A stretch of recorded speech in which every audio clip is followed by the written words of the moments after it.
was there a perception that you had which was refuted by an experience that you had with somebody? Whether it was like Americans are this, or Somalians are this, or they're both this, and that just completely turned your world upside down. Yeah, there was a moment like that, actually. I mean, just before I get to it, I mean, like, I completely empathize with what you were just saying. You know, from what you're saying, I reckon maybe I'm about 5 years younger than you or something, because I was about 10 when the Gulf War happened. Yeah, I was Yeah. 16.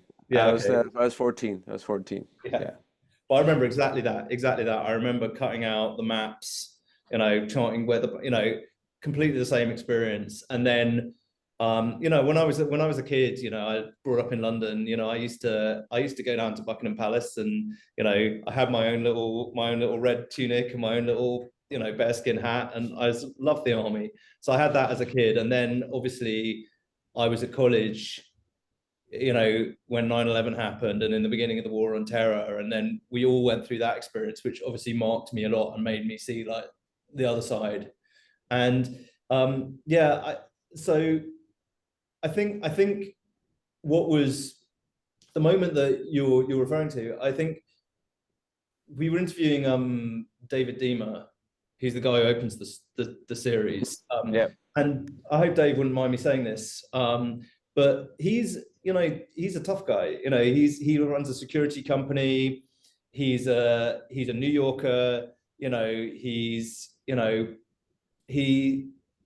the kind of guy he would meet, and you wouldn't expect any vulnerability and weakness from him, really. And he did, and he was quite open with us of saying, like, other people talk about their trauma. That's not how it is for me. And he was quite clear with us that he thrived in battle.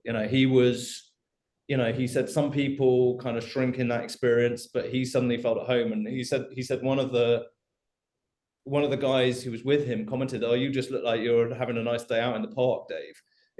And in gaps between filming, he was telling us, I don't really just identify with this trauma thing at all.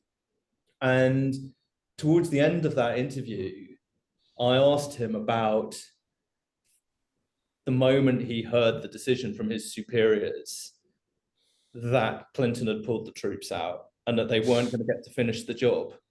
And it was one of those moments where I was, Stefano, our brilliant DOP, and I was just exchanged a look, because something just started happening in his body.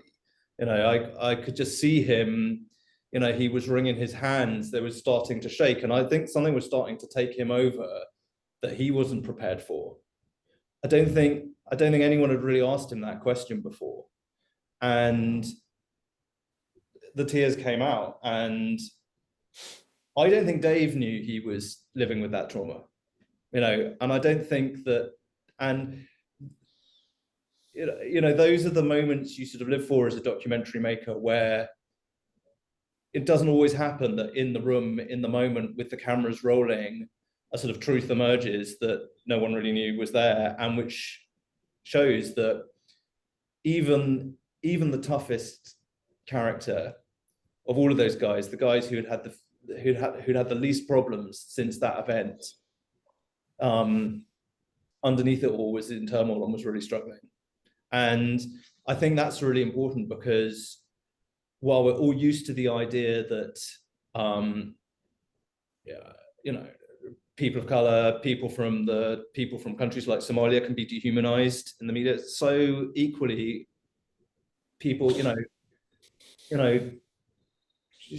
tough, shaven-headed guys who are in the US Army, there's a certain view of people like that people have, and that, and he's a human being with emotions and suffering just like anyone else, and he hadn't experienced that day.